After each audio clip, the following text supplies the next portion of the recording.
My name is Sita Alawalia. I'm Sophie. My name is Mohammed. I'm Sherry. I'm Emily. For our case study today, we decided to discuss about one of the Sustainable Development Goals. So, Sustainable Development Goal number 5, gender equality and maternal health. We thought this was an important subject because in places like Africa and Asia, it's really an important topic when it comes to sexual health and maternal health and lack of resources there. So, we decided to talk about a case study in Sub-Saharan Africa, which delves into family planning and maternal health, so ways to combat high fertility rates, and which would be beneficial for those people in the future. So we had a discussion with an expert with family planning in Africa, and we thought it was a fruitful discussion. My name is Hilary Schwandt. I'm an associate professor at Fairhaven College at Western Washington University. My areas of research are reproductive health in Sub-Saharan Africa, particularly passionate about pregnancy, prevention of unwanted pregnancies. And within that, I love to do research with service providers who provide family planning because they have such reach and influence on women who come for family planning. Sustainable Development Goal 5 and Millennium Development Goal 5, gender equality and maternal health, respectively, were addressed by the interventions in the case study. Quote, Millennium Development Goal 5b calls for universal access to reproductive health, including family planning. These 3 countries are moving more rapidly toward this goal than any others in Sub-Saharan Africa. Such progress is helping these countries move closer to what the development community calls the demographic dividend, a concept highlighted in the 2011 International Conference on Family Planning in Dakar that links progress in family planning with larger development goals. End quote. By putting systems and interventions in place to address these goals, progress can be made with many other MDGs and SDGs.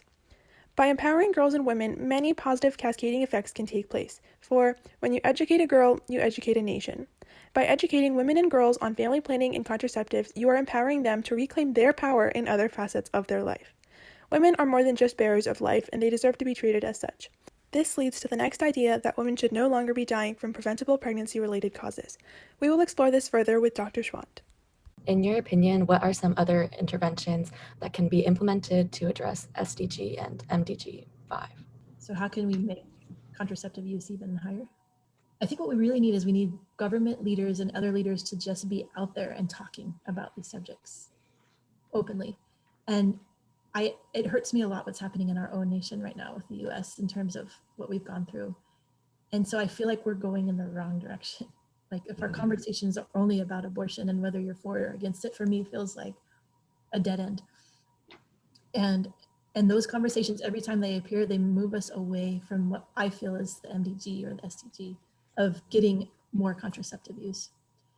So yes, for me, it's really about leadership and the government buy-in to these concepts. And or it's not just to talk, but also walk the walk. So like you got to support it with your words, but also with your actions in terms of money and support for the people who are doing the on the ground work of actually providing the methods.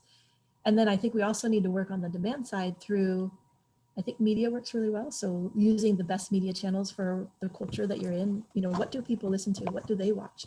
And then find ways to integrate content into those channels. But as they've done so well in Rwanda, following up those national media efforts with community level media efforts where the community has conversations and discussions about these subjects with each other, but then also with healthcare providers being a part of those conversations too. Because those things will help address the myths and the stigma and the cultural norms that act against contraceptive use. And one of the interesting findings from my adolescent research in Rwanda was that the people who provide the family planning method had more stigma against adolescent use of contraception than the women in the community did, the adult women. Yeah, and it made me think, and it's making me suggest that it'd be really great if the providers of family planning and the community members talked about this subject, because perhaps if the family planning providers heard from the women saying, actually, please give the adolescents contraception, it's so much better than a teenage pregnancy in our community, then the family planning providers might, you know, say like, oh, because perhaps sometimes what we do with our stigma is that it's reinforced by our peer pressure. So if you hear your peers having these views, then you think, oh, that's our view. But if you hear of people in your community having a different view, it allows you to question your view and also your practice. So although we found the interventions to be overall successful, we evaluated them based on some pros and cons. Some pros we found was that family planning services are being incorporated into other health programs such as HIV and AIDS, pre- and postnatal care, postpartum support, and child immunization. Interaction with family planning services means more interaction with other care services, which overall helps communities. There was a lot of community involvement, which was important. So the interventions were ran by the communities, which meant things like cultural competency were prioritized. The interventions brought services to rural areas directly through things like health extension workers, which are women who go through 1 year of training to administer contraceptives and healthcare packages. The interventions helped make family planning services a cultural norm in all 3 countries. In the last 2 decades, these countries have been able to normalize contraceptive and family planning use. And family planning services have been highly subsidized or free. This means that contraception has been more affordable to poor households. Some cons we found was that there was talk about uncertainties of how to continue a consistent supply of contraceptives. Like, if there's no stock of contraceptives, less women will be able to use them and rates of pregnancy will go up. And this is even more of a concern considering the growing populations. Unmet family planning needs is still an issue. 1 in 5 married women have unmet needs in these countries, and there's a growing need for more investment. Scaling up these interventions would benefit even more women and communities and have a greater impact. Ethiopia is one of the wealthiest countries in North and East Africa, while Malawi and Rwanda are among the poorest. All 3 countries were able to see success with rates of contraceptive use and family planning. We have some reasons why they were successful. There was cooperation with federal organizations and prime ministers which provided prioritization and investment into health and family planning services. The interventions were mainly led by community-based organizations and NGOs, which involves the communities and avoids conflict with things like culture or foreigners. There is also support from important community members like religious leaders that help back the use of contraceptive and family planning services. And improvements to healthcare infrastructure and quality were made in order to financially and physically support services. Some criticism we had and some ways to improve is that increased access is still needed, especially in rural areas. This includes building health centers in those areas that provide trained workers and other services. There needs to be specific targets towards the youth population, especially. Teen pregnancy is a serious issue in these countries, and we'd suggest that adding service directly for young women is needed to decrease teen pregnancy rates. The interventions felt more targeted towards married older women who have already had children. There needs to be an increase in funding to have a supply that consistently meets demand. Concerns of shortages have been a problem, and that can be avoided. Population growth was mentioned as a future concern, and these concerns are amplified with the population growth. The interventions need to be able to adapt to meet the new needs.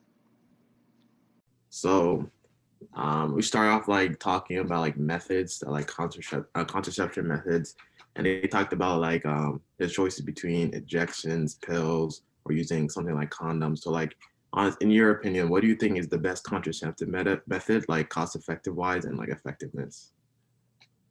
The answer is it depends, because it depends on the individual and where they are in life and also their culture. Because something I've observed is, for example, the IUD is not popular in the US at all. And that partly stems from the fact that the first IUDs actually resulted in some deaths and some long-term morbidity issues, which the companies were then sued and the companies lost.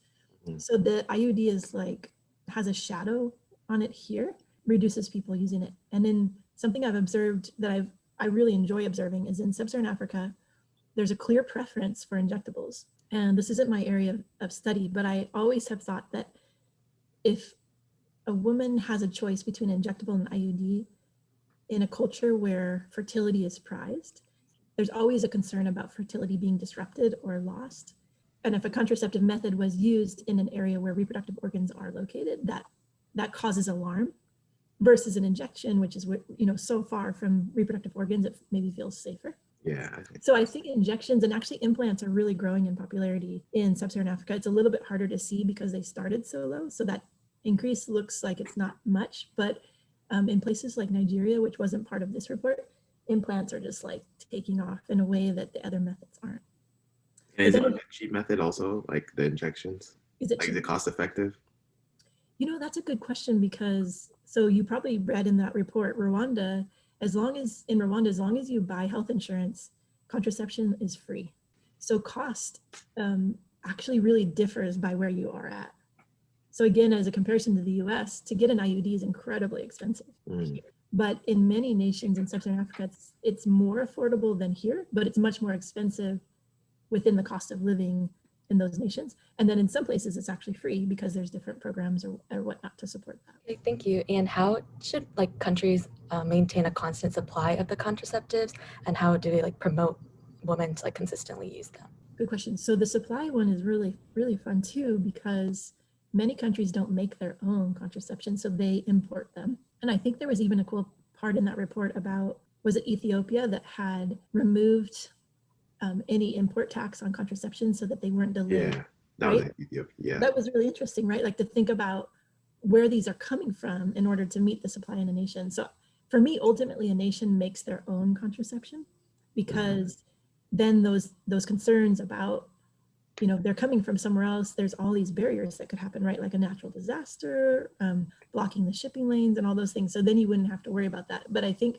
for many nations, it's more cost effective to purchase them than to make their own, because it would cost more actually to do the whole processing. And actually our government, the US government, buys a lot of contraceptives and provides them to many nations at free or reduced cost. And so the history and legacy of that has created a system where there's just very little incentive to actually make your own. So also in the case study, like when you're going back from like the government level, so usually with contraception and like methods of family planning, do you think like government cooperation is like an important factor in having the success of the project? I think it's probably the most important.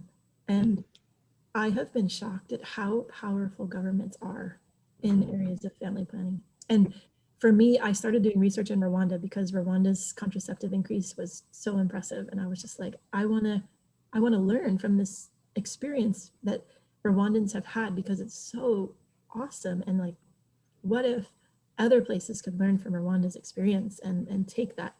And so and so being in Rwanda and doing research in Rwanda, it comes back so many times to the government, particularly the leadership, and the leadership's willingness to just talk about it. And not just talk about family planning and reproduction and contraception, but also to support it. So like providing more infrastructure and finding ways to make it easier for people within their lives and where they're at to access those services. How should opposition from religious leaders be addressed? Because in the case study, I was like reading about it. You like that part? Yeah. I did too, yeah. So Rwanda did something interesting where they made these, so they call them health posts. So almost 50% of their health centers are religiously affiliated with the Catholic Church. And the government has tried to talk with the religious leaders and say like, maybe you could still offer modern contraceptive methods, even though it goes against your teaching. Would you be open to that? And they've been very unreceptive to doing that. So the government found that the best thing to do would be to make a workaround, which is health posts that are literally located in the same area as the health center. And the health post's sole job is to staff it with a person who provides contraception for people who prefer using modern methods of contraception. So I think that's an interesting workaround. So I think the way it works is, the best way is conversations. And I think, was it Malawi, where they also talked about having conversations with religious leaders? Yeah, it was also Ethiopia with like the Protestant, Muslim, and So I think those conversations are just super important. And a colleague of mine did research with leaders of the Muslim church, and the conversations were really, really helpful in terms of just talking about these subjects and how to approach the challenges that we face in terms of people not having the access and not using contraception at the rate that would benefit them and society in terms of health. So yeah, I think conversations and dialogue are most important. And then when barriers remain, even after those dialogues and conversations, finding workarounds is, I think, the second best, is a part of that, when the barriers just can't be, you can't find common ground. We also talked about like on the classes about like other times where like maybe cultural or like religious factors act as a barrier. So in places like Africa, what do you think is like biggest reason, like due to cultural norms or religious norms, they're kind of like receptive to contraceptives? So in like parts of West Africa, we kind of learned like some women are like kind of receptive because kind of view as like fertility as like, as you said earlier, like is kind of like a man's worth a little bit. So that's kind of like a cultural norm that is kind of like a barrier to these contraceptive methods. So what cultural barriers are there? Yeah. Yeah. So I don't know as much about Asia, but in Sub-Saharan Africa, a major barrier for adolescents is cultural norms about sexual activity. So it's very common to believe that sex only should occur in a marriage, particularly for women. And it's a bit patriarchal, and that it's not as strongly felt for men, but for women, very important that sex is occurring in marriage. So the idea that an adolescent who's not married would even need contraception is foreign. It's like, why would you even need that? And if you need that, that means you're having sex. If you're having sex, that means you're a really bad person. So that cultural norm means that adolescents don't go for services because they're seen as acting outside of this what society deems acceptable. And then, as you can imagine, there's a lot of negative health consequences from not doing that, which can include STIs and also unwanted pregnancies. And I've been reading a lot about this lately because I'm working on a paper about adolescent access to contraception in Rwanda right now. And the research shows that when adolescents get pregnant, they call it a triple burden because the adolescent themselves has a lot of negative impacts from that. So they likely drop out of school, which means they have less economic opportunity, and they also have a child to care for. So that their life is often very negatively impacted by that early pregnancy. Also health. So adolescents have a lot more health consequences with childbirth and pregnancy. One being obstetric fistula, but there's a number. You're more likely to die from childbirth if you're a teenager. And then the infant themselves also is more likely to die or have severe health consequences. And then thinking about that infant's future is also going to be impacted by those early life experiences. Going back to fertility, like you said. So this concept of fertility is really prized and even equates to an individual's worth. So if anything were to happen to that, then that individual's worth would be compromised and their future. So like there's a lot of feelings that women aren't marriageable if they can't produce children. So if there's any question about your fertility, you might not be able to find a partner. And if you don't find a partner, then you won't have as many economic opportunities. I see. Yeah. And then there's a lot of myths around contraception. And I believe that the myths are tied to the fertility, the fears that come from impairments to fertility. And so that results in a lot of ideas about contraception that aren't backed up by science, but are very effective when passed word to word, mouth to mouth. People really sink into those. I think maybe humans we're just naturally inclined to go towards the negative and listen to the negative. And then that perpetuates those beliefs. Okay, that actually ties into my next question, which is like in the case study, it mentions that like expanding educational opportunities for girls and young women would have a significant impact on early childbearing. So do you think that there would be like backlash from parents or like higher ups in the community if like educational programs that promote family planning and contraceptives were implemented into school programs? So the question really is whether parents would be upset about family planning being in schools. Probably. I don't think parents would object to girls going to school as long as there was support for that. So one of the barriers for girls going to school in Sub-Saharan Africa is that there are school fees that everyone has to pay, and they're expensive for families. And if families have to choose between a son or daughter going, they're going to go with the son. So I think parents would be receptive to their girls staying in school if they had the support to do it. That would be one thing, but that was maybe the first part of your question. But the second one, if you also said, oh, and by the way, we're going to give the girls at school contraception, they'd be like, no. Because culturally, again, girls shouldn't be having sex until they're married. And if they're in school, they're probably not married. How much like foreign involvement, like for like foreign workers going into these areas, educating is like important to this like method. Planning.